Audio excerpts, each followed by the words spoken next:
लेकिन मेरे प्यारे मुसलमान भाइयों, अपने इस तारीख को याद रखते हुए इस चीज को भी याद रखो कि आज जिस मुकाम पर हम खड़े हैं, इस मुकाम पे खड़े होने के लिए हमने 50 बरस से तवील अरसे का फासला, जो मुसीबतों, मसाइब, मुश्किलात से भरा हुआ था, तय करने के बाद आज यहां पर पहुंचे।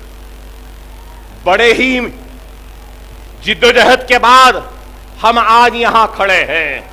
लेकिन मेरे प्यारे मुसलमानों, यह भी एक हकीकत है कि आप देखते हैं कि एक तरफ खिलाफत उस्मानिया का खात्मा हुआ तो दूसरी तरफ सल्तनत आसिफजाही का खात्मा हुआ, और इस सब के बाद मुसलमान उठा, खड़े हुआ अपने पैरों पर और हालात का मुकाबला करता गया। लेकिन आज हमको जब तारीख को याद रखना है तो इसके साथ साथ हमको आज जो आलम अरब में और आज जो आलम इस्लाम में जो हो रहा है, इसको भी हमको नहीं भूलना है। मैं आपको याद दिलाऊं कि अगर मेरी तकरीर को लोगों ने सुना है और या फिर कहीं देखा है, जलसों में भी आए थे, तो याद होगा कि मैं बार बार कहता था कि आज आलम इस्लाम एक आजमाइश के दौर से गुजर रहा है। मैंने अपने तकरीर में तुनेसिया के इनकलाब का जिक्र किया था, मैंने अपने तकारीरों में मिस्र के इनकलाब का जिक्र किया, मैंने अपने तकरीर में शाम के बारे में भी जिक्र किया, मैंने अपने तकरीर में लीबिया के बारे में भी जिक्र किया, मैंने अपने तकरीर में इराक का, अफगानिस्तान का भी जिक्र किया। और मेरी तकरीर में मैं यही बात बार बार कहता था कि मुसलमानों, देखो आज आलम अरब में और आलम इस्लाम में क्या हो रहा है। अरे क्या नौजवानों, क्या आप जानते हैं कि कितने मुमालिक हैं, इस्लामी मुमालिक, जिनके पास पेट्रोल की दौलत है? 50 नहीं, करीब 60, एक कम 60 मुमालिक ऐसे हैं, इस्लामी मुमालिक, जो पेट्रोल की दौलत से माला माल है। लेकिन आज क्या हो रहा है? अरे मैं यहां खड़े होकर मुअम्मर गद्दाफी अच्छा था या बुरा था, उस बहस पर हुज्जत में जाना नहीं चाहता। मैं अली बिन अली अच्छे थे या नहीं, उस बहस में जाना नहीं चाहता। सद्दाम हुसैन सही था या गलत था, उस बहस में जाना नहीं चाहता। मैं हुस्ने मुबारक सही थे या गलत, अच्छे या बुरे, बहस में जाना नहीं चाहता। मैं यमन में अच्छे थे या बुरे नहीं जाना चाहता। लेकिन मेरी फिक्र, मेरा सोच यही है कि चाहे वो अच्छे थे या बुरे थे, आज जो भी हो रहा है और जिसका भी खून बह रहा है, वो ला इलाहा इल्लल्लाह मोहम्मद रसूलुल्लाह कलमा पढ़ने वाले मुसलमान का खून है।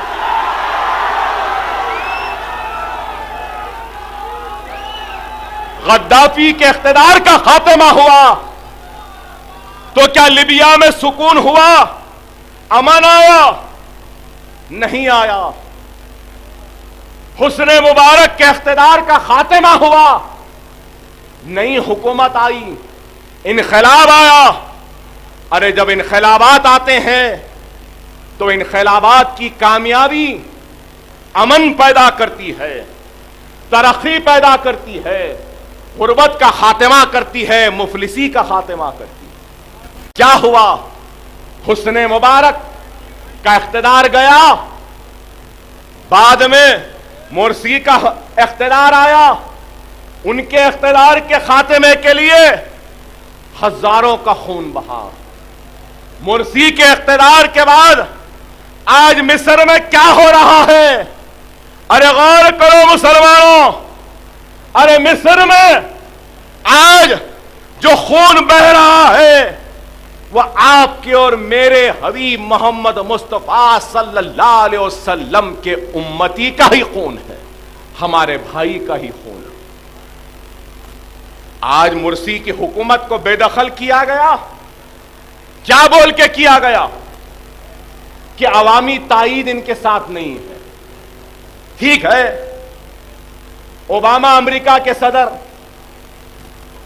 डेविड कैमरून बरतानिया के सदर, फ्रांस के सदर इंतखाबात के वक्त कामयाबी होते हैं, उसके बाद उनकी पॉपुलैरिटी गिरती है, उनका ग्राफ गिरता है।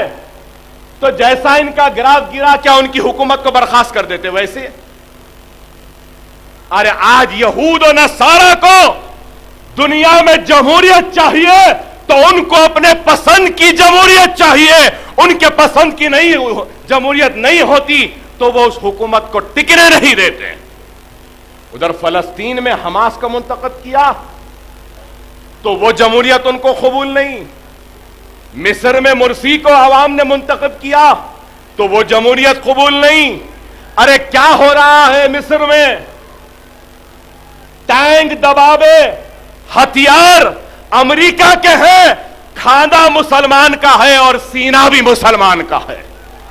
अरे अफसोस होता है, अफसोस होता है कि हथियार अमेरिका के, तोप अमेरिका के, गोलियां अमेरिका की, खंदे हमारे और सीने हमारे। और ये सब कुछ क्यों हो रहा है? इस वजह से कि आलम अरब और इस्लाम की ताकत को ये लोग शिकस्त देना चाहते हैं। एक बेचैन दिल, मुस्तरिब दिमाग को सुकून वो इत्मीनान मिलता है तो अल्हम्दुलिल्लाह वो इस्लाम में मिलता है। वो सवालात, जिस सवालात का जवाब कहीं पर भी नहीं मिलता है, उस इंसान को उसके सारे सवालात का जवाब कुरान में मिलता है, सरकार के सीरत में मिलती है और इस्लाम और कलमे में मिलता है। यही वजह है कि आज यहूद और नसारा मुसलमानों को आपस में लड़ाने के लिए मुसलमानों को मसलकी, मकतबी और अकायद के झगड़ों में डाल दिया। पाकिस्तान में देखो, इराक में देखो क्या होता है। एक धमाका सुन्नी की मस्जिद में होता है तो दूसरा धमाका शियाओं की मस्जिद में। एक धमाका जलसे सीरतुन नबी पे होता है तो दूसरा धमाका अरबैन के जुलूस में होता है। यही होता गया, मुसलमानों को काटते गए। मैं याद दिलाना चाहता हूं, अगर हैदराबाद के मुसलमानों को याद है, वाल्टा में जलसा हुआ था, अफगानिस्तान के हमले के एहतजाज में शेख यासीन के शहादत पर जलसा हुआ, तो मैंने उस जलसे में कहा था कि अब अफगानिस्तान के बाद शाम का और ईरान की बारी है। आज आप देखिए कि क्या हो रहा है शाम में। सिर्फ रमजान में 2000 मुसलमान शहीद हुए शाम में। 4 दिन पहले लेबनान में क्या हुआ, वहां पे भी धमाका हुआ। अरे आलम अरब में इतना खून बह रहा है। अरे अगर मेरे आज के इस जलसे का अगर कुछ पैगाम है तो यही है कि मुसलमानों, अकायद के झगड़ों में न पड़ो, मसलकी झगड़ों में न पड़ो, मकतबी झगड़ों में न पड़ो। ला इलाहा इल्लल्लाह मोहम्मद रसूलुल्लाह है हमारा कलमा है, बस उस कलमे की बुनियाद पे मुनज़्ज़म हो जाओ। याद रखो, जब यहूद और नसारा का बम गिरता है तो ये देखकर या ये पूछकर नहीं गिरता कि तू शिया है या सुन्नी है। यही सोचकर, यही मंसूबे के साथ गिरता है कि ये ला इलाहा इल्लल्लाह मोहम्मद रसूलुल्लाह कलमा पढ़ने वाला। अरे आज खुदारा मेरे नौजवानों, आज मुझे तकलीफ भी होती है जब हैदराबाद की गलियों से गुजरता हूं तो एक मस्जिद में लिखा होता है मस्जिद अहले हदीस, एक पे लिखा होता है मस्जिद अहले सुन्नत। क्या है मेरे भाई? अरे मस्जिद अल्लाह का घर है, हमारे अल्लाह का घर है। अरे आज अगर कोई दुश्मनाने इस्लाम अगर हमारी मस्जिद को गिराने का मंसूबा बनाता है तो वो ये नहीं देखता ये अहले हदीस का है या अहले सुन्नतुल जमात का है, यही देखता है कि मुसलमानों के अल्लाह का घर है इसलिए गिराता है। खुदा के लिए आज मसाजिदों से अहले हदीस अहले सुन्नत निकालो, मस्जिद अबू बकर रखो इसका नाम, मस्जिद उस्मान रखो इसका नाम, अहले बैत के नाम पर मसाजिदें रखो, खुलफाए राशिदीन के नाम पर रखो। और जब सब हो जाएगा तो हर नई बनने वाली मस्जिद का नाम बाबरी मस्जिद रख दो और बता दो कि 1000 मस्जिदें बना दो।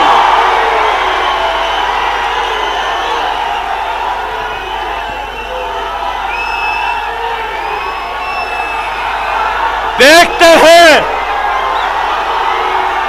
फिर कौन तोड़ेगा, कितने तोड़ेंगे। अरे ये जज्बा होना है। बता दो उनको, तुम अगर एक शहीद करेंगे तो हम एक और मस्जिदें बना देंगे और हय्या अलस सलाह हय्या अलल फलाह की आवाज को बुला देंगे।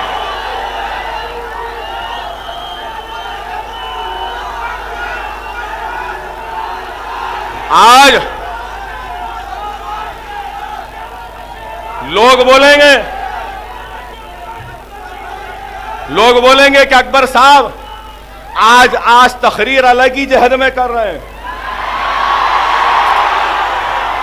हाँ, कौम को बेदार करना था, कौम बेदार हो गई। और मुझे सालार की बात याद आती है। हम जंग करेंगे, जरूर करेंगे, हम लड़ेंगे, जरूर लड़ेंगे, जिद्दोजहद करेंगे जरूर, लेकिन अपने पसंद के मुकाम पे अपने पसंद के वक्त में करेंगे।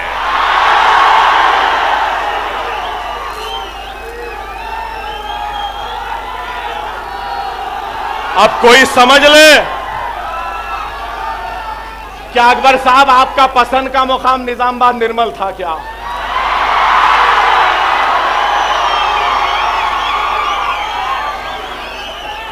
वक्त जब था क्या?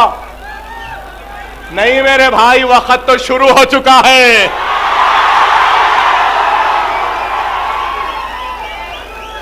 इब्तिदाए इश्क है,